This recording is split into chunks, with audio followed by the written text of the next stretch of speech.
Hi friends, welcome back. Today we're going to be talking about theory and philosophy in qualitative research. So just to begin, we're going to talk a little bit about the word philosophy.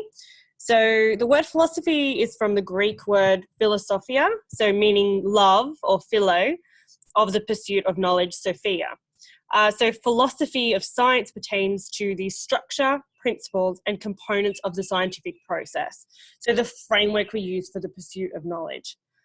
Epistemology attempts to answer the basic question, what distinguishes true or adequate knowledge from false or inadequate knowledge?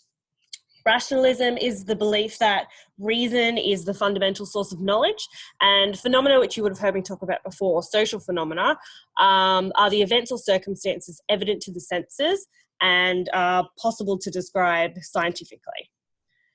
So the research that you guys are going to be planning for in the future will generally involve social subjects. So whenever you engage in any kind of social or human research, you need to ensure that that research that you're conducting is ethical. So like any field of scholarship, research ethics is historically situated. So there's kind of a continuous flow of ethics and research since the 1960s. So for example, you can look back all the way to the concentration camps, the Nazi experiments, and the Nuremberg Code of 1946. So there is a legacy of abusive research on human subjects, particularly in wartime eras. So it has had a lasting impact on the way that we design and think about research today. So one of these examples of unethical or deceptive research is the Milgram study. So Stanley Milgram's famous experiments in the 1960s were around obedience to authority. So the research was deceptively presented to subjects as a study of learning and memory, so that's how it was described to them. The major experimental procedure was a fake shock generator. So to secure belief in the reality of the administered shocks, each subject received a sample shock from the shock generator. However, real shocks weren't administered during the experiment. So this is a really famous example of research done unethically and really speaks to the effect that your research can have on subjects. This isn't something that sits outside of people's realities. Research has an impact, and nationally and globally, research has an impact on people. So we need to be thinking about how we design our research in that kind of broader context. So some of the concepts we're going to be talking about today include the sociological imagination, social class, gender, and the social determinants of health. So I've chosen these ones because I think they're particularly pertinent to research in the medical field, and hopefully you find them useful. So when we talk about the sociological imagination, what we're talking about is linking an individual's problem or issue with broader social factors. So for example, class or gender or culture. So everyone has personal issues, but it's through the sociological imagination that we can begin to understand and see how these problems exist by looking at them within the world which we live. So in 1959, American sociologist Mills published The Sociological Imagination, where he proposed this new kind of paradigm. So broadly speaking, he said that the social sciences basically need to consider how individual issues affect the society as a whole. So he defined the sociological imagination as the vivid awareness of the relationship between experience, individual experience, and wider society. So he believed that history cannot be understood apart from society.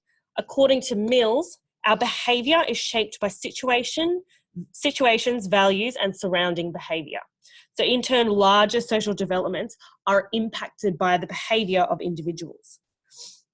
So in his work, he encouraged people to take themselves out of their daily routines in an effort to view their own lives from a broader context. And recognising the presence and influence of social norms, the impact of various motives for human actions, and existence as a social context for all people.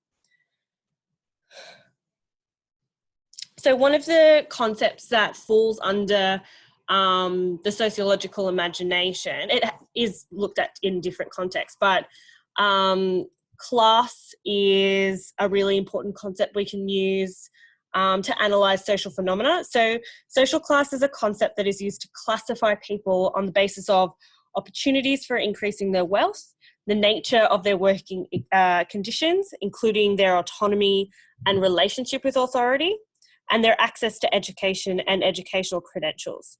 So people belong to a certain social class when they attain certain material conditions, engage in a certain type of labour, and when they embrace a certain type of lifestyle, and also when they inhabit a certain geographical area. So people who have kind of similar characteristics are said to belong to the same social class. So that's just one definition of social class. Social class is a very broad area of study. One of my favourite social psychologists, Dr. Romany McGuffog, actually specialises in this area, so I really encourage you to check out her work. So social class is a really useful concept we can use in social research. So if you're interested in learning more, I really encourage you to check out this video by Crash Course Sociology on Social Stratification. It will go into these concepts in a little bit more depth. So the next theory we're going to talk about is gender. So in everyday life, gender is something we generally take for granted, but we arrange our everyday business around this distinction between men and women. So men and women put different shoes on that are shaped differently. We get haircuts by different hairdressers. We buy pants in different shops. And we take those pants off in different toilets. So in the 1970s, feminist scholars made this distinction between sex and gender. So with sex referring to the biological given natural body and gender to the socially constructed self. So in the years that follow, a number of scholars challenged this binary, arguing that biological sex is also a social construction, mirrored in presumptions about naturalness, its fundamentally biological and pre-cultural status, and its immunity to other kind of broader cultural, social, and historical factors. So the body, if you think about it, is, and how we understand it, both reflects and reproduces culture. So biomedicine, for example, and the production of medical knowledge is a primary force in the gendering of the body, especially because biomedicine has the social and cultural authority to define naturalness and normality. So feminist scholars have critiqued medical knowledge previously for assuming that its typical patient is a white middle-class man whose body is viewed as simple and uncomplicated. So in comparison, even healthy women's bodies seem complicated and messy and prone to breakdown, so much so that normal reproductive events like birth or menopause have been classified as medical problems. So if you're interested in learning more, I really encourage you to check out this video on the theories of gender. And the last concept we're going to talk about is the social determinants of health. This is something you may have already come across, but we're going to talk about a little bit more. So the social determinants of health, put simply, are the conditions in which people are born, grow, live, work, and age. So these circumstances are shaped by the distribution of money, power, and resources. Sorry, I'm going to sneeze. Nope, it's gone.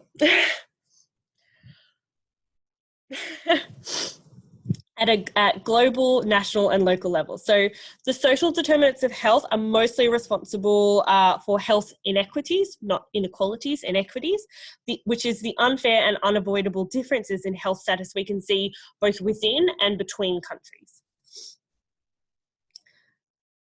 So social factors have an influence on individual health, as shown by disparities in health outcomes of individuals according to gender, marital status, socioeconomic status, and ethnicity. So the need to address these disparities is increasingly regarded as a social and political issue and has been recognised in public policies in many countries. So the social environment can have a negative or positive influence on health through factors such as social stress or support of social networks. So the influence of the natural and built environment on individual health is also governed by socioeconomic factors. So for example, exposure to pollution or natural hazards or accidental risk. So society also constrains behaviours linked to health outcomes, such as diet, physical exercise, substance abuse, and visits to healthcare facilities. So the organisation of the healthcare system and geographical context are also relevant. So if you're wanting to learn more about the social determinants of health, I also encourage you to check out this video. And I just want to thank you all for listening, and I will see you in the next video.